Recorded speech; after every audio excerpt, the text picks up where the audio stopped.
بعض ایسے صیغے درود ہوتے ہیں جن میں درود تو ہے، سلام نہیں ہے۔ جیسے ہم پڑھتے ہیں نا صلی اللہ علیہ وسلم، تو صلی اللہ یہ درود ہے، وسلم یہ سلام ہے۔ اگر صلی اللہ علیہ بس اتنا کہہ کے چھوڑ دیں درود ہے، سلام نہیں ہے۔ یا الصلاۃ والسلام یا رسول اللہ، الصلاۃ یا رسول اللہ، اتنا کہا جائے۔ اور کبھی ایسا ہوتا ہے کہتے ہیں کہ درود بھی ہوتا ہے، سلام بھی ہوتا ہے، لیکن آل پاک رسول صلی اللہ علیہ وسلم پر درود نہیں ہوتا، تو ان کو معمول بنانا کیسا ہے؟ دیکھیں، بہتر ہے کہ ایسے درود کو معمول بنایا جائے کہ جس میں نبی کریم صلی اللہ علیہ وسلم کے بعد اہل بیت اطہار کا تذکرہ بھی ہو، صحابہ کرام کا بھی ہو، یہ سب سے افضل اور اولیٰ ہے۔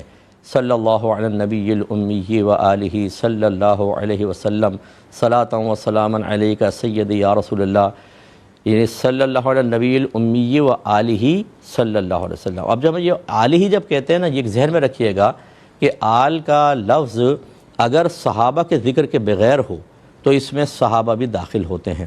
آل مانے قوم، آل فرعون آپ نے پڑھا ہے قرآن پاک میں، اس کا مطلب پوری قوم۔ تو نبی کریم صلی اللہ علیہ وسلم کے جب آل ہم کہیں گے اور صحابہ کا ذکر نہ ہو تو یہ دونوں اس میں شامل کر لیے جاتے ہیں، یعنی علمی لحاظ سے دونوں شامل ہوتے ہیں۔ اور اگر یوں ہوں وہ آلہ و اصحابہ، اب یہاں آل کے مقابل چونکہ اصحاب کا تذکرہ ہو گیا، لہٰذا آل پاک سے مراد سرکار کی ازواج مطہرات اور اولاد پاک، اور پھر صحابہ کرام کا الگ تذکرہ۔ تو خلاصہ کلام یہ ہے کہ ایسا ہی درود پاک افضل اور اولیٰ ہے، جس میں درود بھی ہو، سلام بھی ہو، آل پر اصحاب پر بہت ہی افضل اور اولیٰ ہے۔